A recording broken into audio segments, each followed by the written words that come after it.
And I was watching a video with Paul Malignaggi and Chris Algieri for ProBox TV, and they spoke about how Jake Paul could potentially be a world champion in boxing.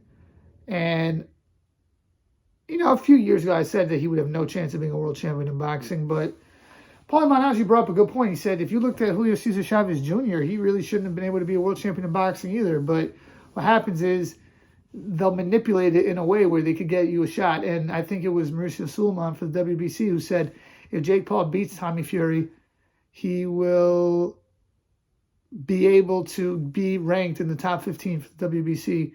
And I saw some fighters online complaining about it. You know, Ishaloa Smith, he said that all you got to do is beat a basketball player, a couple of former MMA fighters, and a 8-0 reality star boxer, and you get ranked. That's not fair. And he's right. From a merit standpoint, Jake Paul shouldn't be anywhere near ranked. But the way these things work, and this is Rick Glazer who said this, you know, on a different channel, and shout out to Rick Glazer because he was on my show. He said, how these things normally work is you have a big-time promoter, let's say Bob Arum, Eddie Hearn, Frank Warren, Don King, someone like that.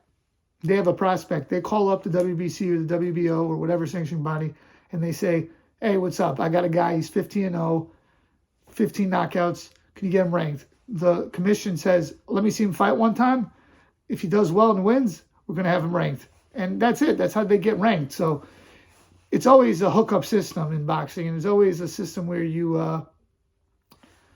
have it where it's not all the way totally fair. So, yeah, is Jake Paul getting special treatment? Of course he is. And, yeah, I think some people are jealous of him. I think, you know, that post was, I think, Carl Froch called him a clown, which is definitely arguable to call Jake Paul a clown. I don't think that's unreasonable. And a lot of other people who are way better fighters than Jake Paul but have not been able to gain the superstardom as quickly. So how does Jake Paul become a champion? Same way Chavez did. All Jake Paul's got to do is fight these guys who are ranked, not get knocked out. They'll probably rob a couple guys along the way, and then they'll let him fight for like a vacant title versus some guy you never heard of, and he can become a vacant champion. So I don't think it's so crazy, you know, to happen. Is he good enough where he can be a legit champion without pulling some strings? No. Will he ever be? No, probably not. But if they want him to pull some strings, they can make it happen. I will say this about Jake Paul, though. Had he dedicated himself to boxing since he was a kid, maybe since he was 10 years old, he could have been a cruiserweight champion. I do believe that. He could have held the belt at cruiserweight, very possibly. Please let me know what you guys think. Please like, share, comment, and subscribe. Peace.